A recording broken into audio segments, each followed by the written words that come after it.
Ya le pasé la clase de hoy. Bueno, vamos a comenzar entonces. Después voy a hablar un poco sobre la retroalimentación, que también va a caer en en la parcial recuperatoria, ¿sí? Y van a ir firmando la asistencia del día de hoy, ¿sí? Hoy vamos a hablar de los bacilos gram negativos no fermentadores.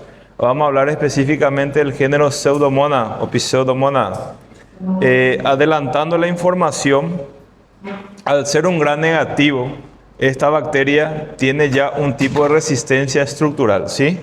¿Y cuál es el tipo de resistencia estructural que presenta? La membrana externa. ¿Y cuál es el tipo de resistencia metabólica que presenta? El espacio periplasmático. ¿Por qué se llaman no fermentadores? Porque no fermentan los carbohidratos ni la glucosa. La Pseudomonas originosa pasa a ser un microorganismo fica-yica, netamente oportunista. Entra dentro de la clasificación de patógenos oportunistas. Si hablamos de patógenos oportunistas, nos estamos refiriendo a que esta bacteria tiene mayor afectación no nosocomio, que sería no hospital. Mayor causante de afectación nosocomial o intrahospitalar, ¿ok? ¿Cuál es la característica de estos bacilos? Se encuentran en el escomensal, se encuentra tanto en la naturaleza, en humanos y también en animales. Es un microorganismo netamente oportunista, ¿sí? Como había dicho, está presente en ambientes hospitalarios y es el mayor causante de afectaciones de microorganismos oportunistas de afectaciones dermatológicas, ¿ok? Una de las características principales de la Pseudomonas es que genera dermatonecrosis. ¿Ok? ¿Por qué genera dermatonecrosis? Porque él inhibe la síntesis de proteína de las células. Si no hay síntesis proteica celular, no hay metabolismo celular. Si no hay metabolismo celular, no hay función y por ende lleva a una destrucción. ¿Ok? La característica de la Pseudomonas afecta más a piel y a tejidos que a afectaciones sistémicas. ¿Cuál es el tipo de afectación sistémica más frecuente que ocurre en la Pseudomonas? Por pacientes con ventilación mecánica invasiva, tubo orotraqueado, ¿ok? Él ingresa pelo tubo respiratorio, llega a los pulmões, paraliza a mecánicas respiratorias dos cílios y es muy invasivo. Vuelvo a repetir, para que esta bacteria genere una patogenicidad, el paciente tiene que tener una susceptibilidad. ¿Cuál es el tipo de susceptibilidad que tiene mayor afinidad? La Pseudomonas. Pacientes con pie diabético, ya que él no fermenta la glucosa, los niveles de glicemia ayudan a impedir la cicatrización, favoreciendo su oportunismo. ¿Tú véate aquí? Bueno, vamos a avanzar entonces. Tema de examen, fisiología y estructura. Es un bacilo, es un gram negativo, presenta flagelos. Sabemos que las bacterias cuando presentan flagelos son bacterias que no se agrupan. Aparte de eso, ellos son encapsulados. Olhem só, ele é um gram negativo, ele tem membrana externa, ele tem espaço periplasmático e ainda mais ele é encapsulado. Qual que era a função da cápsula nas bactérias? ¿En qué tipo de bacterias? Y en los auros, inhibición de la quimiostaxis. En las enterobacterias, mecanismo de protección ante medio ácido. En el caso de la Pseudomonas, tema de examen, la función de la cápsula inhibe el efecto bactericida. Voy a dejar ali y después se voy a explicar cuando llegue lá, ¿ok? La función de la cápsula en la Pseudomonas de la especie aeruginosa es inhibe el efecto bactericida. Ellos tienen metabolismo aeróbico. ¿Qué significa eso? ¿Qué catalasa positivo o negativo? Aeróbico, negativo. Necesita de oxígeno para su replicación. Ellos toleran temperaturas de menor a mayor temperatura. Ellos son termolábiles. Sí. Así mismo. Él inhibe el principio activo bactericida. Voy a explicar después cómo. ¿Ok? Vamos a llegar en esa parte. Por eso, cuando yo tengo un paciente con Pseudomonas aeruginosa en un pie diabético nunca deixa a ferida aberta. O que significa aberta? Na exposição do ambiente. Tenho que fechar a ferida. ¿Por quê? Porque eso va a impedir su metabolismo de óxido de reducción. ¿Entienden? Entonces, cuando el tejido se queda necrosado, si hay necrosis no hay oxigenación. Eso va a impedir que la bacteria prolifere. Y si yo dejo la herida abierta, él capta el oxígeno del ambiente y lo potencializa o exponencializa. Entonces, todo pie diabético contaminado con Pseudomonas, a ferida tem que estar protegida ou fechada. Porque su metabolismo es aeróbico. ¿Qué significa? Que eu não estou lutando só com um fármaco, eu estou inibindo também através do metabolismo de óxido de reducción. ¿Entendido? Bueno, hay una clasificación muy importante de la Pseudomonas, que ellos producen pigmentos, pero las Pseudomonas que producen pigmentos entra dentro de la clasificación del grupo fluorescente. ¿Ok? Tenemos el grupo fluorescente y el grupo no fluorescente. ¿Qué significa eso? Que la Pseudomonas yo puedo diagnosticar solamente por olhar y sentir el cheiro. No necesito ningún otro método auxiliar de diagnóstico. ¿En qué caso voy a solicitar un cultivo? Cuando yo sé que ese microorganismo tiene una resistencia antimicrobiana, que es muy frecuente, ¿sí? Entonces, ¿cuáles son los tipos de pigmentos que produce la Pseudomonas dentro del grupo fluorescente? Piocianina, pioverdina y fluorexina. ¿Cuál va a ser la coloración de la ferida contaminada por Pseudomonas? Amarillo verdoso. Igual a bandera do Brasil. Amarillo verdoso. Eso es característico de la Pseudomonas. Lesión ulcerativa amarilla verdosa fétida, Pseudomonas aeruginosa hasta demostrar lo contrario. ¿Ok? Clínicamente hablando, ¿sí? Él oxida los carbohidratos, pero no los fermentan, por eso entra dentro de la clasificación de no fermentadores. Es un patógeno netamente oportunista y la especie que vamos a estudiar y que va a caer en la prueba es aeruginosa. El libro clasifica en grupos, como falei, fluorescentes y no fluorescentes. Que tem maior incidência, faz 16 anos que eu sou médico, eu nunca vi outra espécie que não seja aeruginosa. ¿Qué significa eso? Lo que más van a encontrar es la aeruginosa, ¿ok? Entonces, la especie aeruginosa es la especie de mayor importancia médica, mayor afectación de mal nosocomial. Es muy característico. Coloración amarillo verdosa, lesiones ulcerativas, fétida, Pseudomonas. Paciente diabético, peor ainda, confirma el diagnóstico. ¿Por qué? Porque la Pseudomonas, ele não metaboliza y no fermenta glucosa. ¿Y o que tem mais no diabético? Glicemia. Entonces, la glicemia elevada impide la cicatrización, favoreciendo el oportunismo de la Pseudomonas. Existen otras especies como la fluorescens y la pútida dentro del grupo fluorescentes, y dentro del grupo no fluorescentes la estucesi y la mendocina. Nunca vi na minha vida, mas já ouvi falar e já li na literatura. Mas o que vocês vão tratar sempre vai ser a aeruginosa, ok? Sim.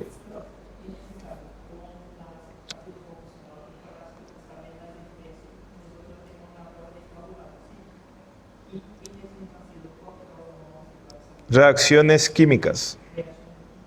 Voy a llegar ahí. Formas de identificación.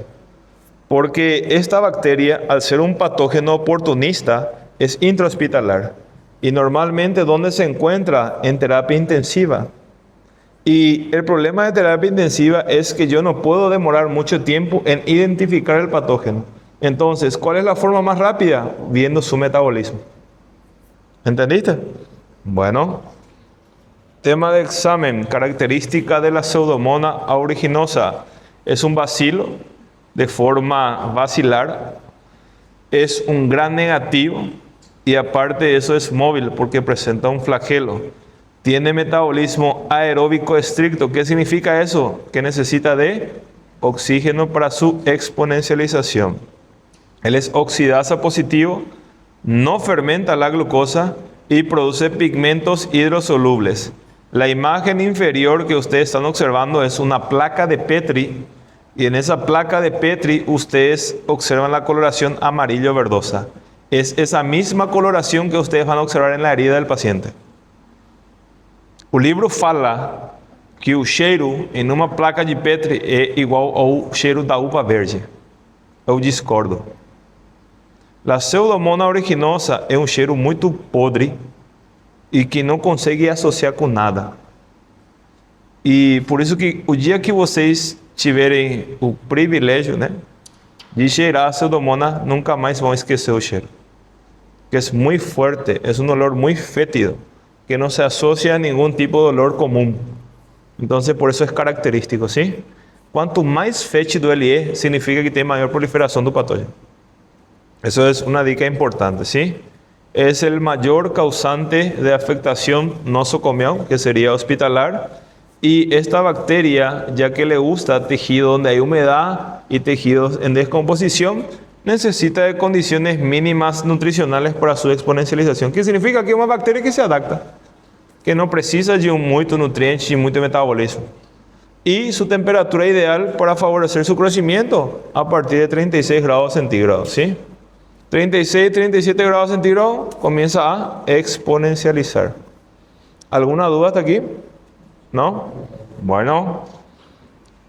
¿Se recuerdan que nosotros habíamos dicho que las bacterias tienen dos tipos de resistencia? Uno es estructural y otro es metabólica, ¿sí? Habíamos dicho que el auro es muy patógeno porque aparte de tener estructura, tiene toxinas y tiene enzimas, ¿comprendido? A Pseudomonas también. Por eso que Pseudomonas e auros são os que geram maior patogenicidade. Um é gram positivo e outro é gram negativo. Qual vai ser a diferença em patogenicidade? Que a Pseudomonas vai passar do auros, que a Pseudomonas é gram negativo. Então, é muito mais resistente a fármacos. A diferença do auros, ele tem capacidade de adaptabilidade. Lembra que a toxina inibe vários mecanismos que facilita a proliferação? En este caso, a Pseudomonas también tiene eso y além disso, ele tem estrutura. Es mucho más patogénico. ¿Ok? También tiene toxinas, tiene enzimas, la misma cosa que el aurus. Y aparte de eso es un gran negativo, pior ainda. Y aparte de eso es encapsulado, pior ainda. ¿Entienden? Sí, si vocês pegarem Pseudomonas, pai, sou eu de novo. É mais ou menos así, ¿verdad? Bueno, vamos a hablar de sus estructuras. ¿Cuál es la función del pili? Adherencia a la célula. También, pili sexual. Pili F o pili sexual. ¿Qué permite la adherencia a la célula hospedera? ¿Cuál es el nombre de la proteína? Pregunta de prueba abierta en la recuperatoria. Todo el mundo me olhando, ¿eh? Cachorros. Aí sim eu abro o olho assim, ó. Exoxtálmia, sai o olho para fora. Sí. Muy bien. Adesina, una proteína estructural que permite adherencia. Ahí ya tiene un punto por lo menos. Bueno, produce también neuroamidasa y elimina los residuos de ácido ciálico, ¿sí? En el caso de la cápsula, lembra que yo falei que ele tiene una función de inhibir la acción bactericida. Piensen conmigo. Gram negativo tiene membrana externa, espacio periplasmático, membrana plasmática. Por encima de la membrana externa, él tiene la cápsula. ¿Por qué él inhibe el efecto bactericida? Porque evita que el antibiótico se una a los receptores de membrana de canales, permitiendo su permeabilidad. Entonces, cuando vocês forem tratar Pseudomonas, o primeiro princípio ativo do fármaco vai ser o quê? Destruir a cápsula. ¿Entendieron? Porque si yo no destruyo la cápsula, no voy a cumplir un efecto ni bacteriostático ni bactericida. Por eso, conozcan un enemigo de vocês. Si no conocen su enemigo, no van a poder tratarlo. ¿Te escucho?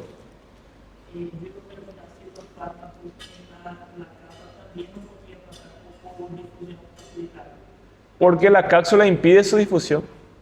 No hay forma. Bueno, vos me dijiste difusión facilitada, pero la difusión facilitada solamente va a ser posible cuando hay destrucción de la cápsula, porque la cápsula impide la permeabilidad. Entonces, ¿Se recuerdan que para yo tratar gram positivo, el fármaco tiene que destruir la capa de peptidoglicano, permeabilizar mi membrana, ¿correcto? En bacterias gram negativos, tiene que permeabilizar la membrana externa, la membrana citoplasmática y después llegar al citoplasma. Solo que en gram negativos encapsulados, tiene que hacer destrucción de la cápsula y permeabilización de ambas membranas. Si yo no sé lo que yo estoy tratando, yo no voy a dar un fármaco eficiente. Eso va a generar solamente efecto placebo o resistencia metabólica farmacológica. Não façam essa besteira. Não façam essa besteira. Fármaco tem que conhecer. Você tem que conhecer o tipo de microorganismo e o tipo de patogenicidade, tanto do ponto de vista estrutural ou metabólica.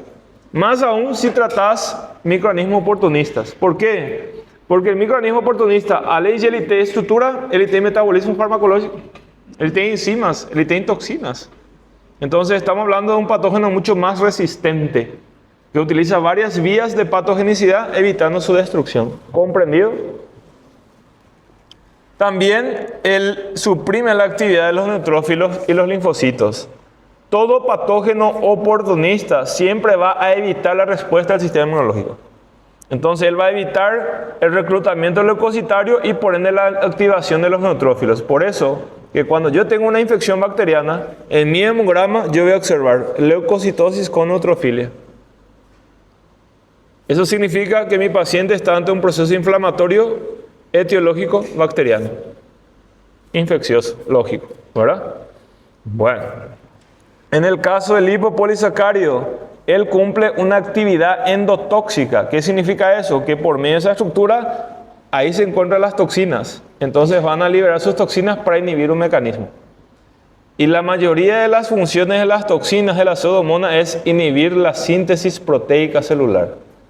Y eso va a generar un daño tisular. Y ese daño tisular te va a llevar a una dermatonecrosis. Eso es ley.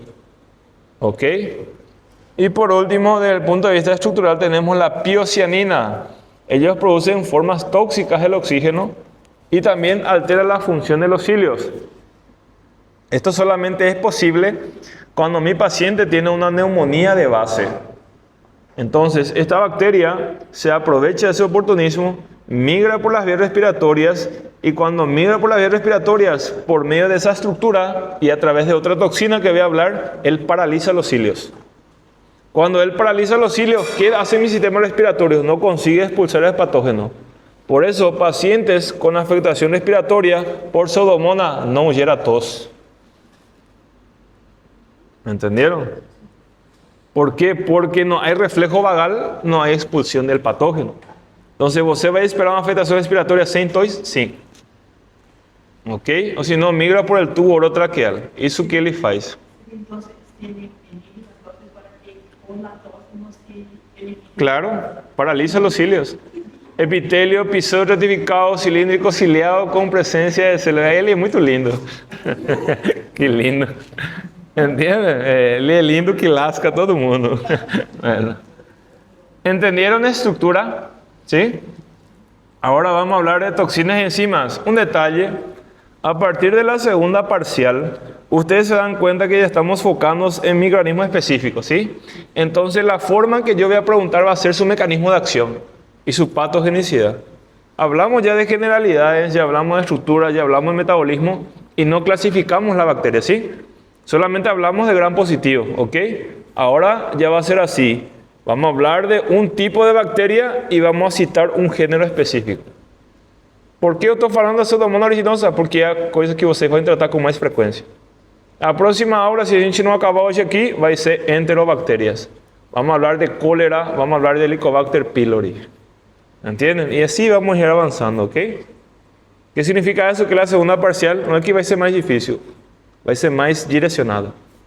¿Entendido? Bueno, vamos a ir. En el caso de la toxina, tenemos la exotoxina A, la exotoxina S, la lactasa, la proteasa alcalina, la fosfolipasa C, el ragnolípido y la exoenzima ST. Todas estas enzimas y estas toxinas cumplen funciones similares. ¿Cuál sería? Inhibición de la síntesis proteica. ¿De qué? De la célula. La exotoxina A, acabé de decir, al inhibir la síntesis proteica, él va a alterar el metabolismo de proteína. ¿Cuál es la función de toda síntesis proteica celular? Obtener ATP. Si yo obtengo ATP, yo tengo metabolismo celular, ¿sí o no? Entonces, si yo no sintetizo proteína, yo no tengo metabolismo celular, y ese metabolismo celular a nivel del epitelio va a generar una dermatonecrosis. Esa dermatonecrosis va a ocurrir a consecuencia de un daño de ese tejido por la deficiencia metabólica celular funcional. Si mi célula no trabaja, mi célula no produce nutrientes y también no genera metabolismo. Entonces comienza a deteriorarse ese tejido. ¿Ok? Eso es mucho más rápido en pacientes con inmunosupresión. ¿Entendieron exotoxina A? Ahora, exotoxina S-elastasa. Él también es un inmunosupresor. En este caso, la toxina genera inmunosupresión. ¿Qué significa? Él va a inhibir la respuesta de mi sistema inmunológico. Y por ende también la síntesis proteica. En el caso de la proteína alcalina, él va a degradar la elastina. La hemogistología, que se encuentra en los vasos sanguíneos, que permite la elasticidad de los vasos. Entonces, piensen conmigo. Si él degrada la elastina, va a tener un daño tisular de mi vaso, ¿sí? Y por ende va a comprometer mi tejido. ¿Qué significa? Que si mi vaso se daña, va a comenzar a disminuir mi flujo. Mi flujo va a comenzar a isquemizar ese tejido y por ende necrosar. El lisfasizo también, ¿sí? Destruye los tejidos, degrada el sistema de complemento. Sí.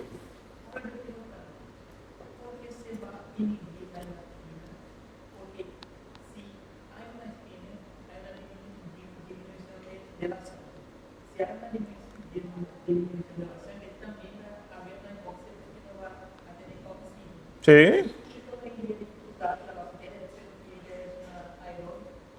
No, porque justamente la idea de que genere la lesión a nivel del sistema es favorecer un oportunismo para su replicación. Él hace eso en el tejido que va a lesionar. Y él capta por medio de otro metabolismo lo que sería su metabolismo de óxido de reducción. ¿Entendiste? Entonces el objetivo de él, al lesionar la elastina, no hay vasoconstricción ni vasodilatación. Entonces mi cuerpo no puede compensar la demanda de flujo sanguíneo de ese tejido. Y aparte de eso, al no tener elasticidad, si yo tengo mayor presión, ¿qué ocurre con el vaso? Se rompe. ¿Entienden? Se generan lesiones vasculares, ¿sí? ¿Todo bien hasta acá? También inhibe lo que sería el sistema de complemento. ¿Saben lo que es el sistema de complemento, no? Un sistema que complementa el sistema inmunológico, ¿verdad?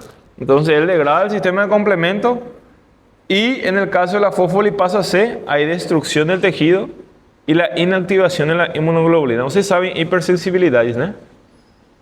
¿Ya dieron ya hipersensibilidad? Inmunoglobulinas. ¿Sí? Y no dieron todavía los tipos de hipersensibilidad. Que en cada tipo de hipersensibilidad existe un tipo de inmunoglobulina. Entonces él va a inhibir la inmunoglobulina G, que es ante reacciones crónicas, ¿sí? Estamos hablando sobre un mecanismo de manifestación de lesión. Sí. Va a inhibir ese mecanismo. No hay reacción de hipersensibilidad, no hay respuesta inmunológica. ¿Entendieron? También hay inactivación de los neutrófilos. En el caso del ragnolípido, genera hemolicina termolábil. ¿Qué significa eso? ¿Cuál es la función de las hemácias? Transportar oxígeno. Si yo destruyo las hemácias, yo voy a destruir el tejido por isquemia. Entonces, él genera daño en la síntesis proteica, él genera daño en la elastina de los vasos y él genera daño en la propia hemácia. Entonces, de las tres formas, él inhibe el proceso de nutrición de ese tejido.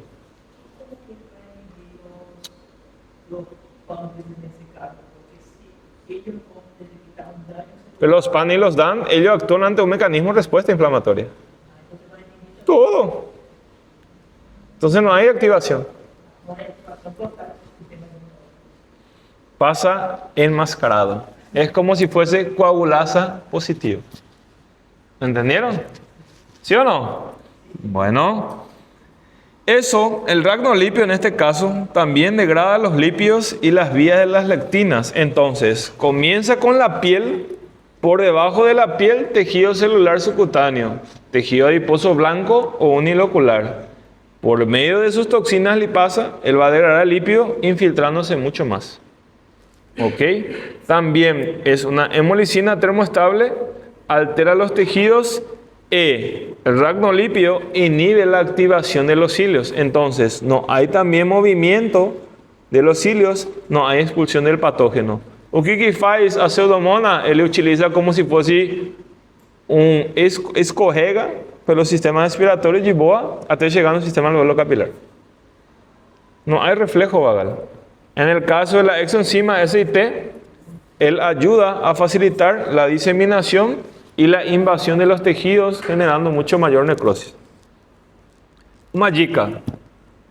Él tiene afinidad por el pie diabético. Entonces, cuando yo voy a hacer un debridamiento de un tejido necrosado en mi paciente diabético, normalmente el paciente diabético te va a llevar a una necrosis. Mas, ¿por qué que el paciente siempre llega en necrosis? Porque la diabetes va a generar algo que se llama neuropatía diabética. ¿Qué significa? Vamos a ver si vocês lembram de biofísica. Qual que é a função da via aferente? ¿Qué sería la vía aferente? ¿Sensorial o motora? Sensitiva o motora. Perfecto. ¿Para dónde llega un neuronio? ¿A dónde llega en el neuronio a vía aferente? ¿A dónde llega mi neurona? ¿A qué parte de mi neurona llega la vía aferente? Al soma. ¿Y por dónde va mi vía motora? Por mi axón. ¿Cuáles son los dos tipos de fibras nerviosas que ustedes conocen?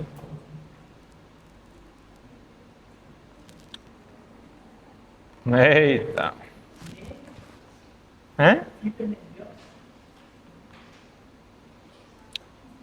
Mielínica y amielínica. ¿Cuál es la diferencia entre ambos? Não vai falar para mim que um tem mielina e outro não.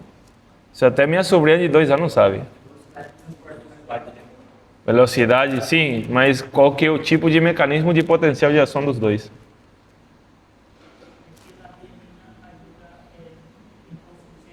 Sí. ¿Y la amielínica? ¿Y cómo funciona tu potencial de acción? ¿Ah? No. ¿Cómo funciona tu potencial de acción en una vaina amielínica? No, saltando é mielínica. Amielínica. Quando você vai de... Vocês lembram o nódulo de Rambier? O que é isso, né? Isso é para comer. El nódulo de Rambier son los bloques de vaina de mielina, ¿sí o no? Existe un espacio. Entre ese espacio ocurre un potencial de acción, ¿sí o no? Para que ocurra un potencial de acción tengo que tener ¿un qué? Una despolarización. ¿Qué significa una despolarización?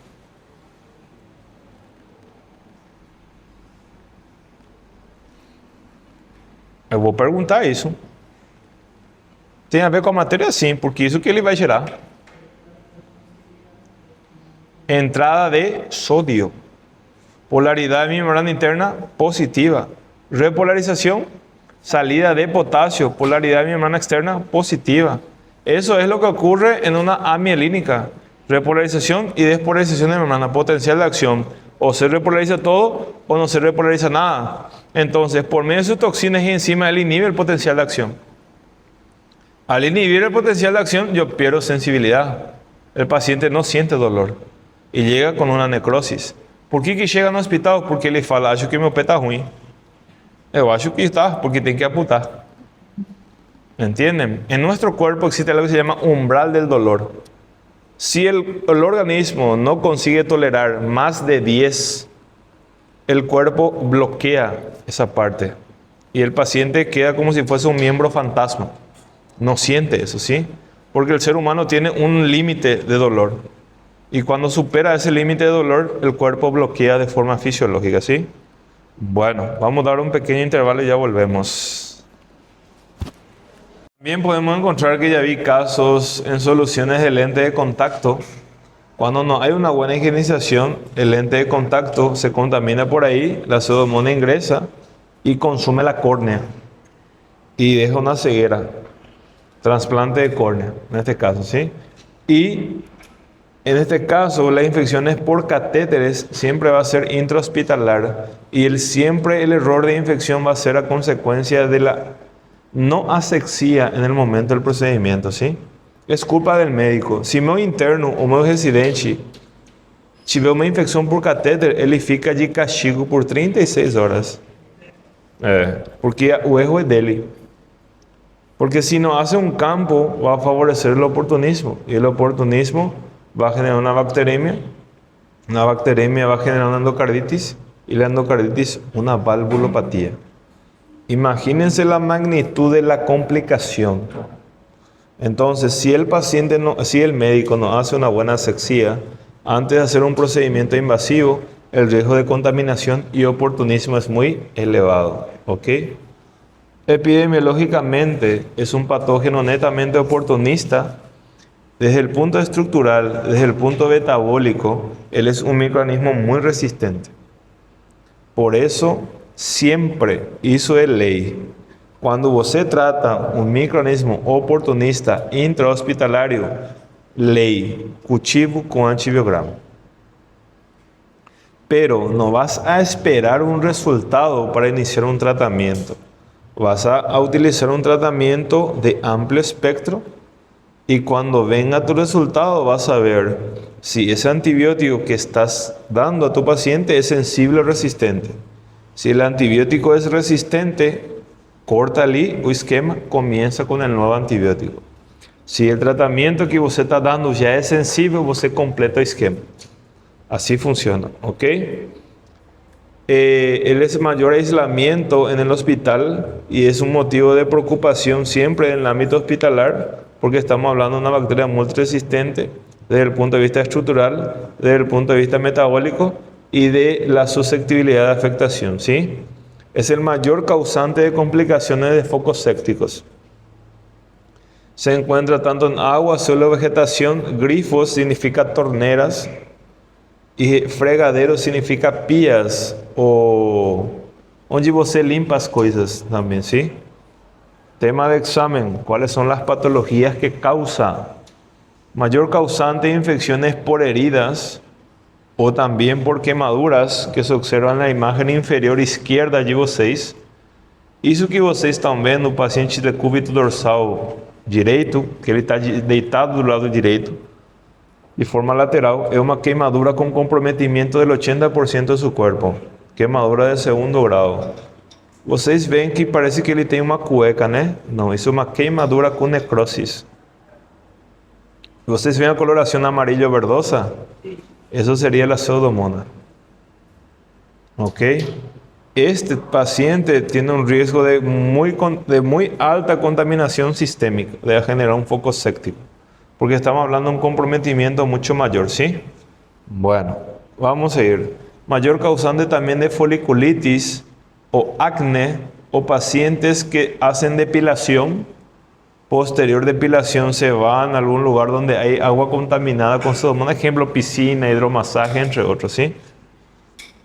El mayor causante de infección de aparato genitourinario en pacientes que tienen sonda vesical, sufrieron un trauma o algún tipo de procedimiento quirúrgico el cual el paciente tuvo que utilizar una sonda vesical por un periodo de tiempo. La pseudomonas va a favorecerse por ese oportunismo y va a migrar.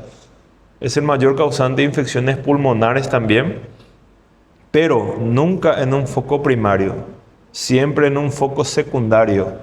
¿Qué significa eso? Que el paciente tiene que tener una enfermedad de base respiratoria que va a favorecer el oportunismo de la pseudomonas y por ende la contaminación. Cuando un paciente tiene una afectación pulmonar por pseudomonas, la tasa de mortalidad es más del 70%. ¿Qué significa? Que está más muerto que vivo. Eu entendo das coisas, eu me considero que eu entendo, mas para você reverter uma mortalidade de 70%, não tem muito benefício, não. Tem mais risco. Sim.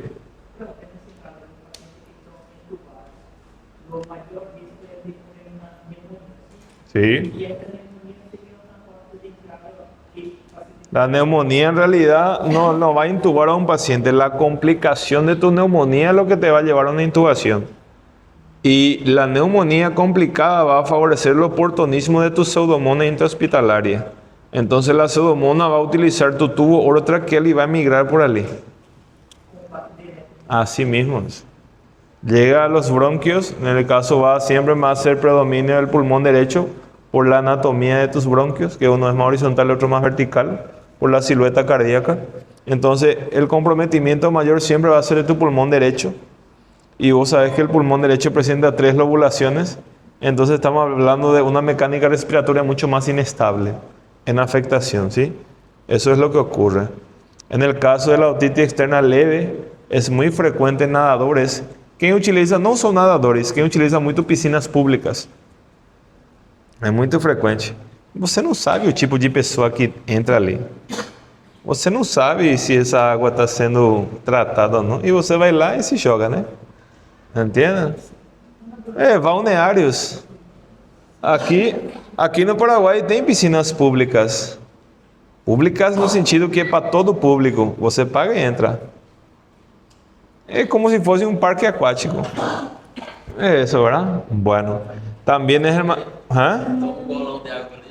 Um golão de água é nada. No ouvido, quando você mergulha. Você tem uma ferida, você tem suscetibilidade e ele vai gerar a contaminação. Também a otite externa invasora em diabéticos.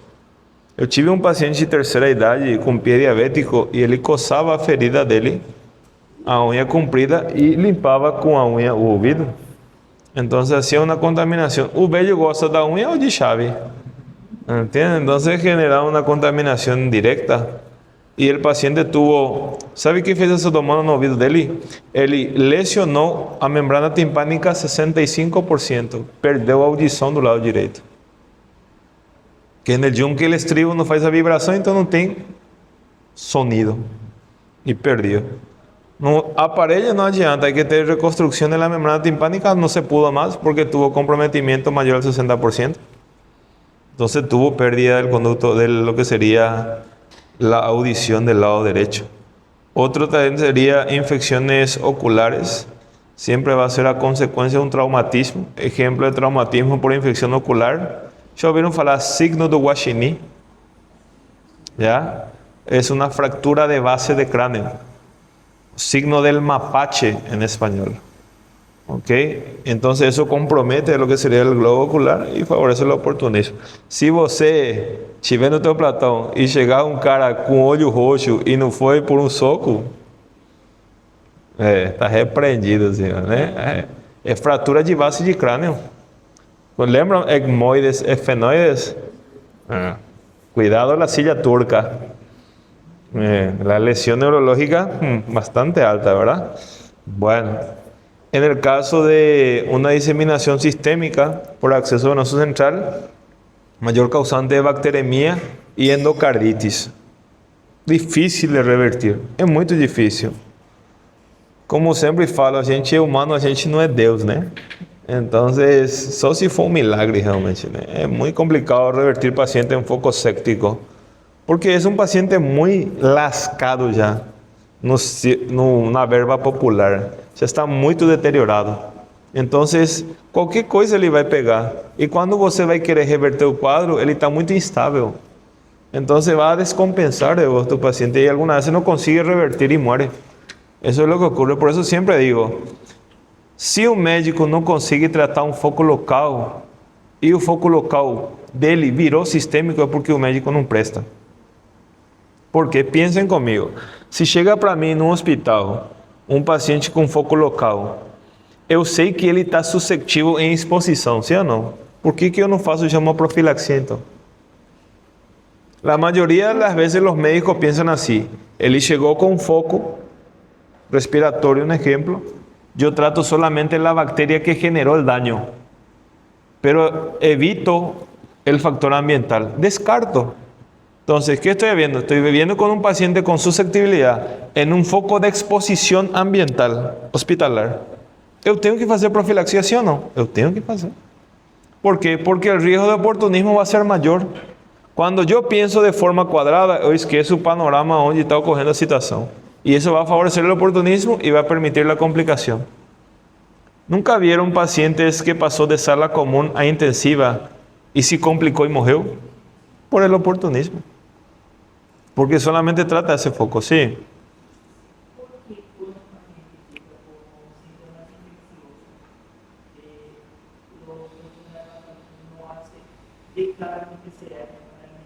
PCR no indica nada. La reacción en cadena de la polimerasa siempre va a estar elevado en cualquier proceso inflamatorio, no indica infección. Você machucou o dedo do teu pé e inflamou, o PCR vai estar por encima maior a 6. Sí, mayor a 6 o inferior a 6. Ese es el PCR. Lo que te va a indicar si el origen de tu infección es bacteriana, la serie granulocítica.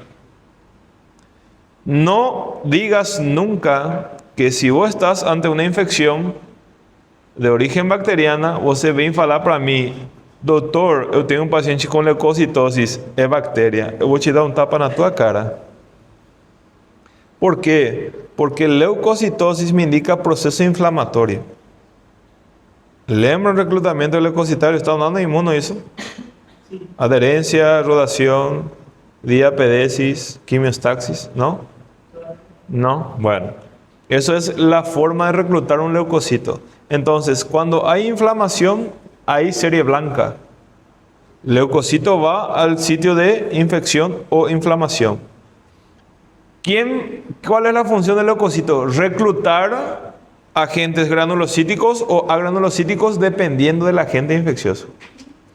Si estoy ante un proceso infeccioso de origen bacteriano, yo voy a tener leucocitosis acompañada de neutrofilia. Ahí sí, yo puedo decir que mi paciente está ante una infección de origen bacteriano. Ahí yo inicio mi tratamiento antibiótico terapia. Pero si yo solamente determino leucocitosis, significa que es inflamatorio, no infeccioso. ¿Comprendieron? Bueno. También puede ocurrir. Tenés que ver las causas de tu leucocitosis. Hay personas que consumen medicamentos o consumen alimentos que generan proceso inflamatorio, pero no va a estar afectado a la serie granulocítica y no granulocítica, no. ¿Qué va a estar afectado? Las hipersensibilidades. ¿Entendieron? ¿Ya tienen mucha hipersensibilidad? No, ¿no? Vamos a dejar quieto isso aí. Isso vocês vão aprender em outras matérias. Bueno, vamos ver. É muita coisa para ser falado e é muita coisa para ser aprendida. Aquele que fala que sabe tudo é aquele que não sabe nada. Eu até agora continuo estudando. Eu já me formei faz 10 anos, com especialidade e todo. Eu continuo estudando porque eu sei que não sei nada ainda. ¿Entienden? Entonces, la medicina nunca vai ser 2 mais 2, 4, como aquele vocabulário que sempre fala, né? Entonces, la idea es vos tener una buena base y a medida que vaya avanzando a ciencia, você vai se atualizando. Senão, você fica atrás e a competência ganha. Simples assim. O sol nasce para todo mundo. Quem sabe fazer proveito do sol vai depender do teu conhecimento. Já estou muito Paulo Coelho. Vamos aí. Bueno. É assim, meu filho. O sol nasce para todos. Bueno. En el caso de esa imagen que ustedes observan en el medio, ¿vocês consideran ya criterios de amputación? Amputación. ¿Por quê? Necrose não, esse é a cor da pele do teu paciente, irmão. La pierna que ustedes están observando ahí, ¿ya consideran criterio de amputación? ¿Por qué? No, ese es el color de piel de tu paciente.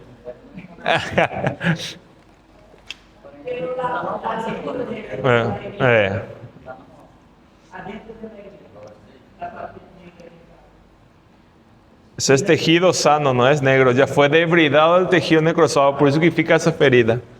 Você percebe por que eu estou falando que está sendo debridado? Porque eu consigo observar tecido celular subcutâneo.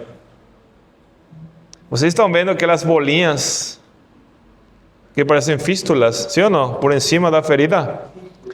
Bueno, en traumatología existe un criterio de amputación. Para que yo ampute un miembro inferior, tengo que tener 3 criterios.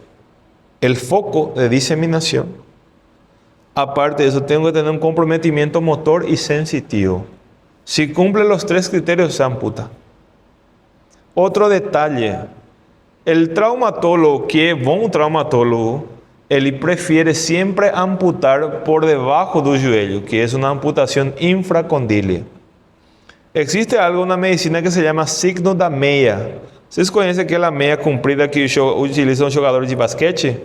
Bueno, se a inflamação passar por cima do nível da meia, corta. Porque significa que o risco de proliferação sistêmica é maior. Isso está por cima do signo da meia? Tá. Então se tem comprometimento de manifestação sistêmica. ¿Por que se tem que amputar? Porque se eu amputo por debajo de la rodilla e tenho tejido sano, eu tenho que deixar um espaço para fazer um munhão. Sabe o que é um munhão? Eu vou juntar um músculo e vou fazer isso aqui.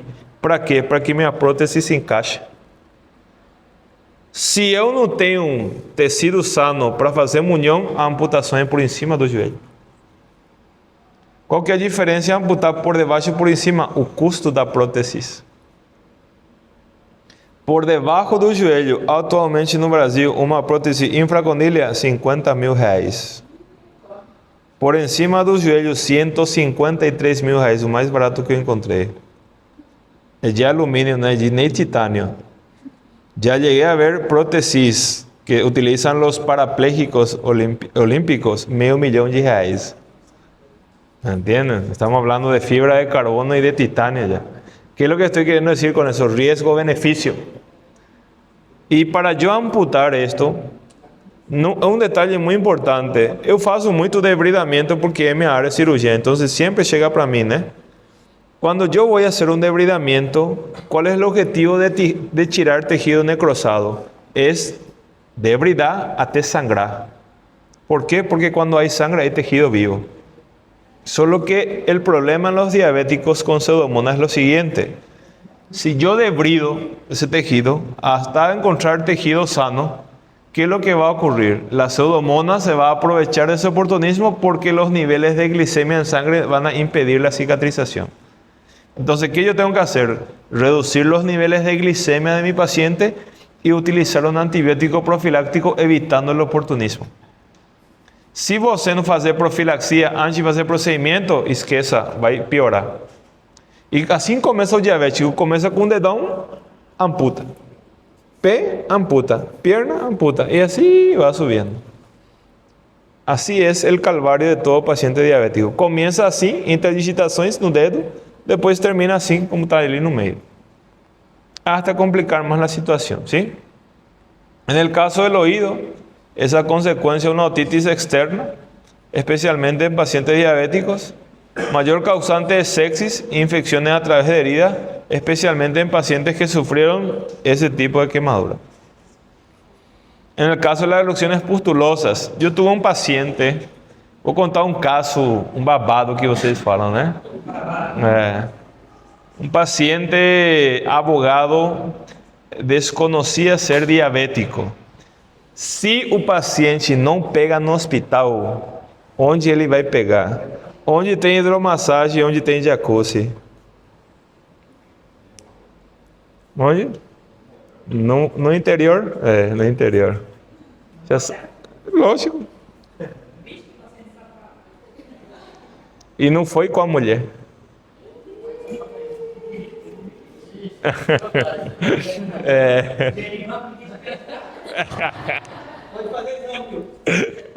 ¿Entienden? ¿Qué es lo que pasó? Él tuvo una herida interdigital. Él no sabía que era conocido diabético. Entró en hidromasaje y se contaminó. ¿Cómo llegué lá? Eu sei que a pseudomona ou está no hospital ou está em outro lugar. Então, quando você faz a pergunta, o que acontece com o cara que está devendo? Fica desequilibrado e a mulher percebe. A mulher que acompanhou ele no hospital, mas ele não estava acompanhando com a mulher no dia que se contaminou. Entende? Aí foi problema lá. Ela falou, corta outra coisa dele. Bueno, esse foi um dos casos mais babados que eu recebi no hospital, né? Então, hidromassagem, jacuzzi ou piscinas Si no conocen, mejor no. É meu caso. Era un paciente, tú pegas un paciente de ese chavo, ¿no? En el caso de las infecciones localizadas, en el caso del tracto urinario va a ser a consecuencia de un catéter o prótesis o trasplante que sufrió mi paciente. En el caso de la afectación respiratoria va a ser a consecuencia de una enfermedad de base, a consecuencia de una cardiopatía congénita o fibrosis quística o pacientes que pasaron por proceso de intubação. O risco de intubar um paciente é uma porta de entrada muito aberta.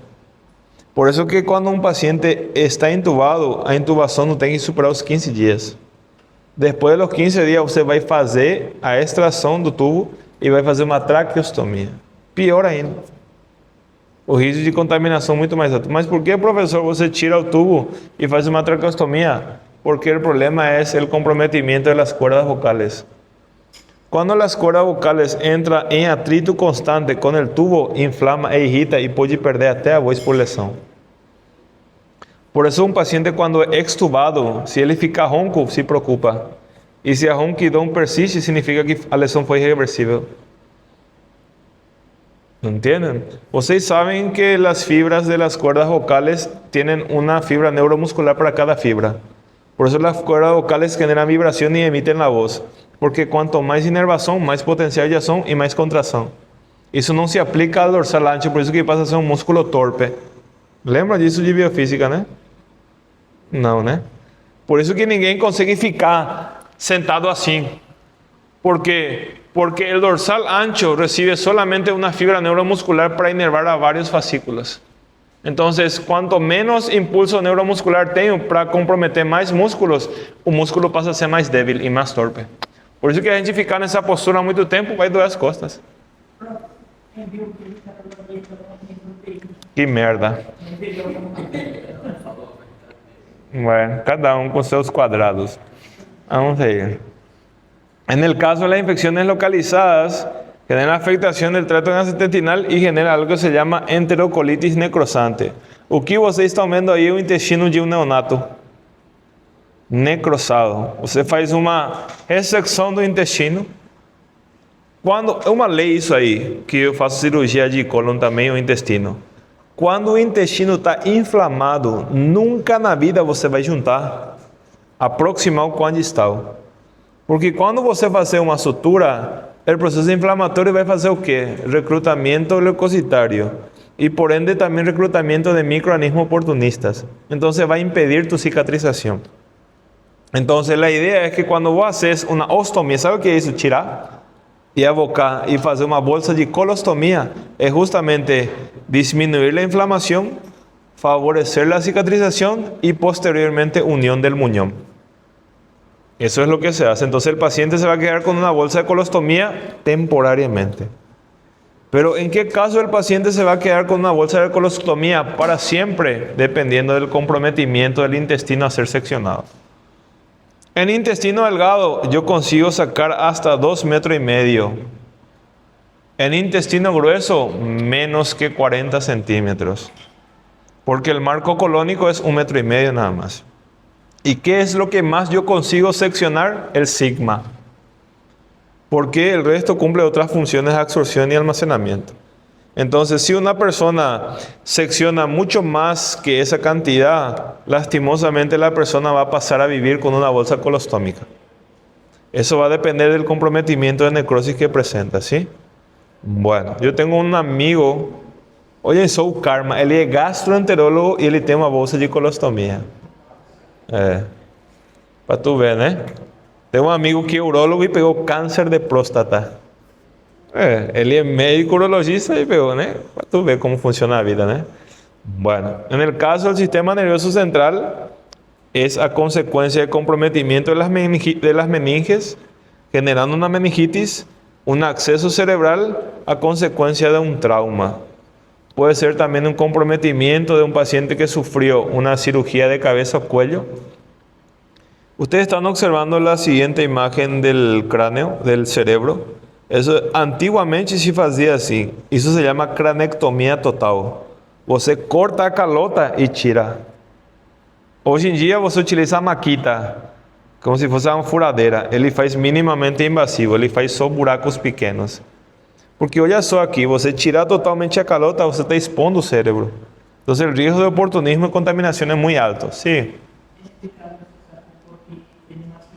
Mira la necrosis de sus vasos. Hemisferio cerebral derecho en tu imagen. A consecuencia de eso puede ocurrir a consecuencia de un traumatismo, rotura de las meninges, que va a favorecer el oportunismo y la proliferación. Y vuelvo a repetir, por eso que yo boté en letra mayor y en negrita. Infecciones localizadas siempre van a producir infecciones sistémicas, si yo no consigo revertir. ¿Ok? Siempre tengo que tratar una infección localizada para nunca virar sistémica. En el caso de las infecciones sistémicas, va a causar bacteremia, pero en pacientes con una inmunosupresión. No estoy hablando de pacientes con AIDS, estoy hablando de pacientes con cualquier comorbilidad inestable, ¿sí? En el caso del sistema nervioso central, solamente va a afectar cuando tengo traumatismo con comprometimiento de mis meninges.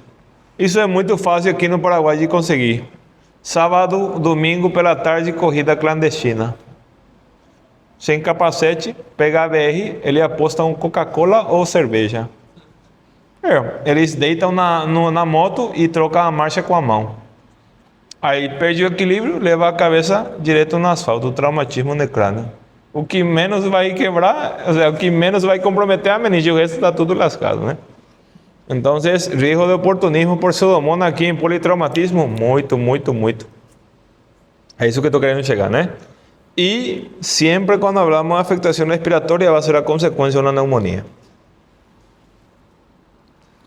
En el caso de las infecciones óseas articulares, solamente ocurre pacientes drogadictos que utilizan drogas inyectables, también pacientes que sufren endocarditis y o pacientes que tienen una infección pélvica. Eso es mucho más frecuente en idosos. No sé si vocês já ouviram falar fractura de cabeça de fêmur.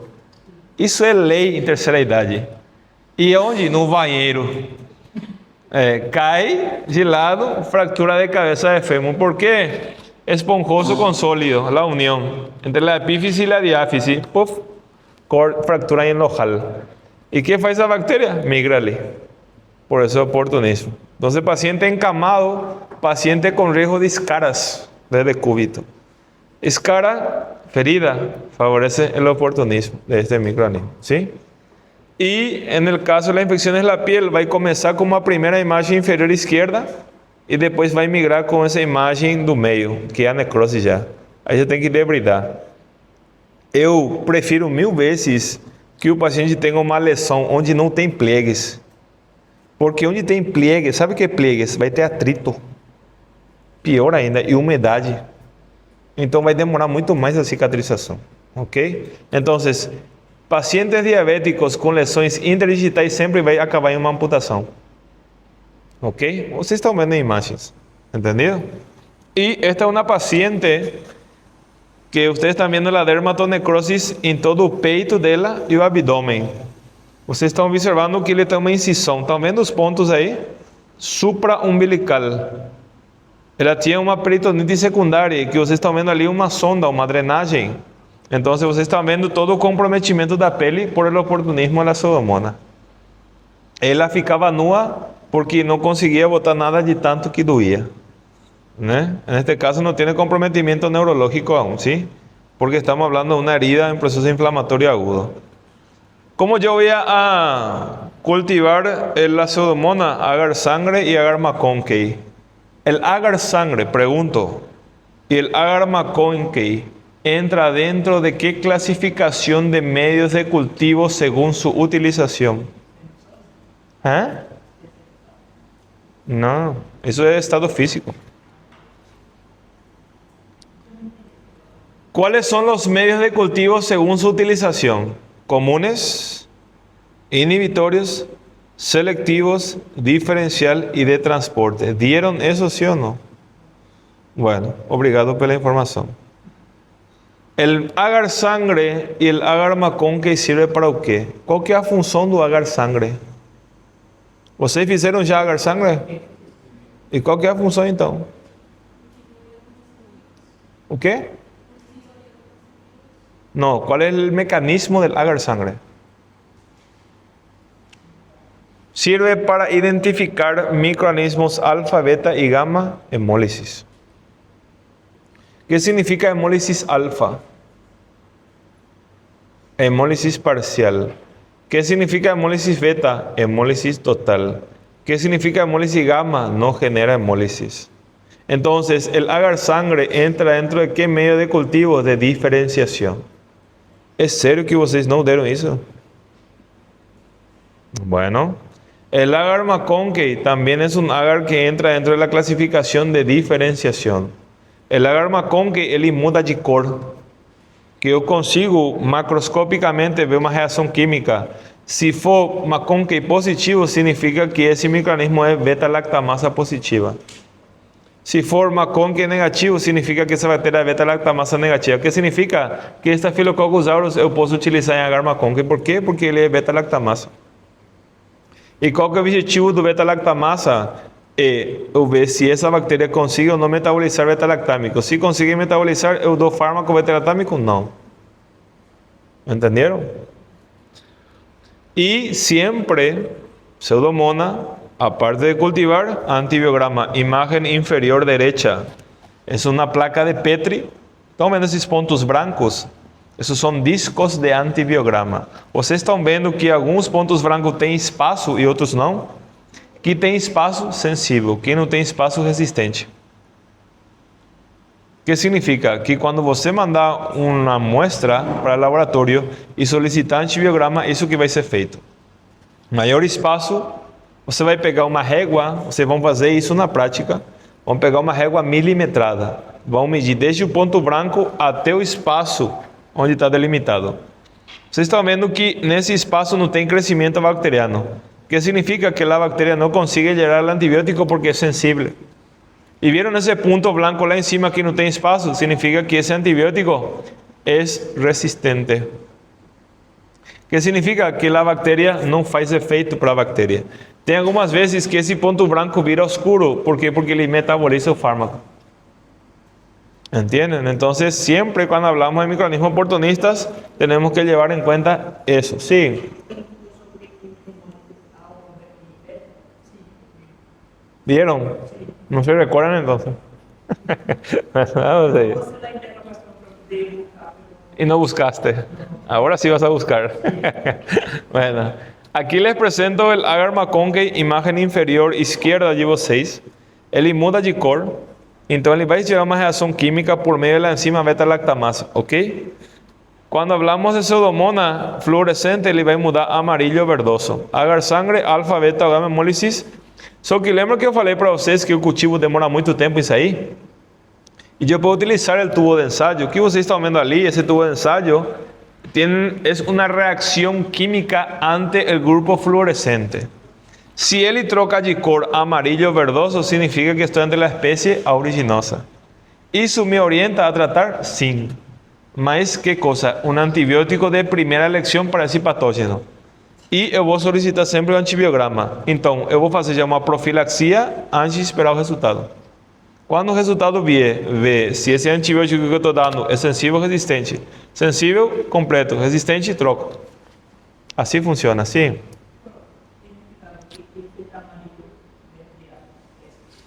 Pseudomonas. Ou se não, pode dizer, estou ante um grupo fluorescente. Pero eso va a depender del tipo de reacción química. Cada tubo de ensayo tiene una enzima. No es general.